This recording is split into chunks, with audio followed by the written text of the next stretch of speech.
Hey guys, welcome back to the homestead. We're setting up a trellis system for some peas that we're going to be planting today, as well as some tomatoes in the future. So this trellis system is made out of T-posts, which give it the support, and then cattle panels. These cattle panels are about 16 feet long and 50 inches tall when we have them set up this way. So they're just over a little bit over 4 feet. 48 inches would be 4 feet, they're 50 inches. So the idea is to set these T-posts out 7 feet apart. We kind of did a quick test with zip ties just to see if it would be stable enough. And for what it is, if it was a fencing system, we do have to put fencing around this garden area pretty soon. We'd probably want the T-posts longer, deeper in the ground so that they're more stable and closer together. This would take some of that flex out. But because they're just trellises, we're gonna leave them like this. They're 7.5 feet apart. So the next panel that comes in line will have a 1 foot overlap. That's where we're at right now. So we're just gonna go out, we're gonna mark all the T-posts, we're gonna pound in the T-posts, bring out the cattle panels, and then we're going to start attaching the cattle panels to the T-posts.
Okay, so I just want to point out that we put this trellis system on the edge of the bed. So the pea plants, they'll get planted like right in here.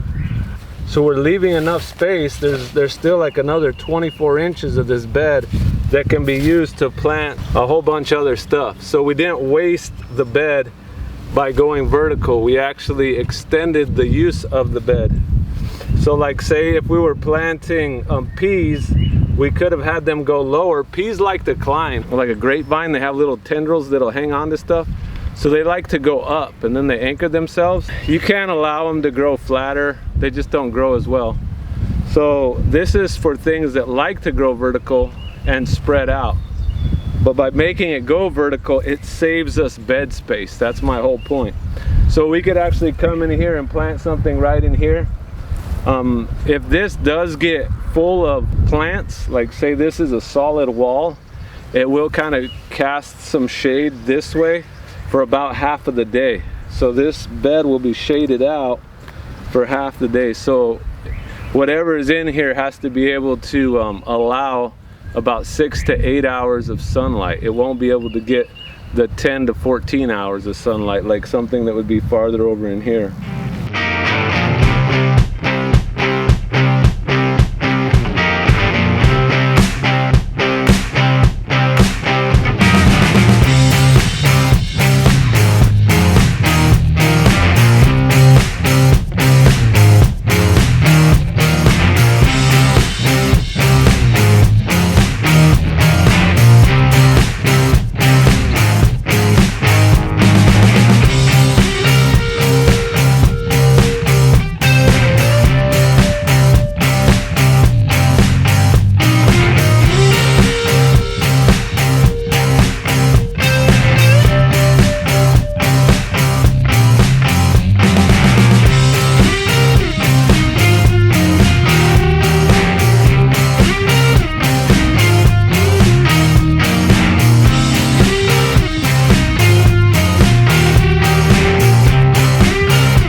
Alright, so we got the trellis system up and we're planting these snap peas. Packet says that I have 75 seeds minimum.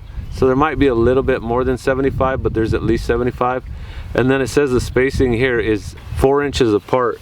Now these uprights right here, these are 8 inches apart here. So that's actually the spacing I'm gonna do. I actually already started a couple of them. And so I counted out. I like to put 2 peas in the same cutout. I just space them probably about a ½ inch apart. I'll show you doing them one here in a second. Each one of these posts is 7.5 feet apart. So I can go down 3 posts, which is 22.5 feet. That'll be about 35 to 40 plants. So that should be plenty for us. These snap peas are good just eating them, you know, right off the vine, right off the plant. And then you can save them, you can freeze them, and they'll probably last for at least 6 months.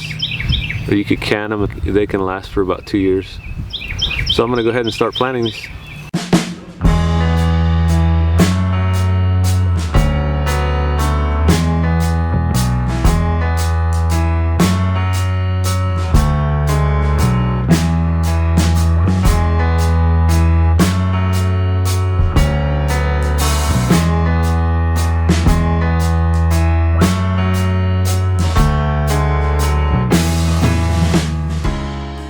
Alright, so we just got done with the peas and now we're going on to these cucumbers. We're going to do about 15 feet of these.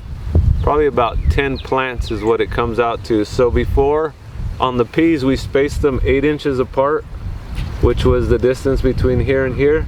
So this one, the spacing says between 18 and 36 inches apart. So if you had like a trellis that I've seen people take these cattle panels and turn them the other way so that they make an arch. If you had that, you could probably put them real tight, because then you could string them on real thin. But there's not a whole lot of space for them to go up here. So what we're gonna do, we're gonna skip 1, and that'll be 16 inches, and then we'll skip 2 on some of them. So they'll be between 16 and 24 inches. So this is kind of a learning experience as well, because we don't know exactly how these are going to respond to this and how large they're going to grow and all of that. So we'll put some here, and then we may even try some of these on an art type trellis, because from what I've planted on cucumbers, usually they get out to like 15 to 20 feet long, and this is only about 4 feet. So maybe we'll end up having to kind of run these this way. It's kind of hard to tell what's going to happen right now, so this is kind of experimental. But we'll go with this spacing and we'll see what happens. We may have to thin it out. That may end up what happening. It may just be too tight in here. It may be too dense, and we'll have to give it more space, and we'll have to take some of the plants out so that there's more space, and that won't be a problem. All right, so this is an area that I prepped out a couple days ago. Just kind of flattened it out real good. Try to get most of the weeds out of it. One little tip, or one thing I should say, as you gain more experience growing, you'll kind of know what the little sprouts will look like. So like for carrots, it almost looks like a little grass. So you have to be kind of careful. But then once it gets established, like if you don't know, don't pull it out. But once you get that experience, then you know everything else that's not supposed to be there. Like for a radish, the first 2 leaves look like little hearts. So I have another bed over there that has a bunch of radishes in it. And so everything that doesn't look like a bunch of little hearts gets plucked out. So you kind of have to know what's there, so when you go through and weed, you don't pull out what you want to keep. So this area I'm going to go through and plant lettuce and beets right in here, and some spinach. This should go pretty quick, I hope, because it's about to rain.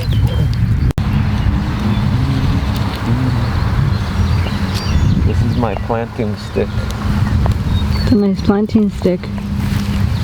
My planting stick, I got it at Lowe's. You can get these at Lowe's. They're about $2.99. It's about to start coming down like a goat roper, as Julian says. It's about to start raining pretty hard out here.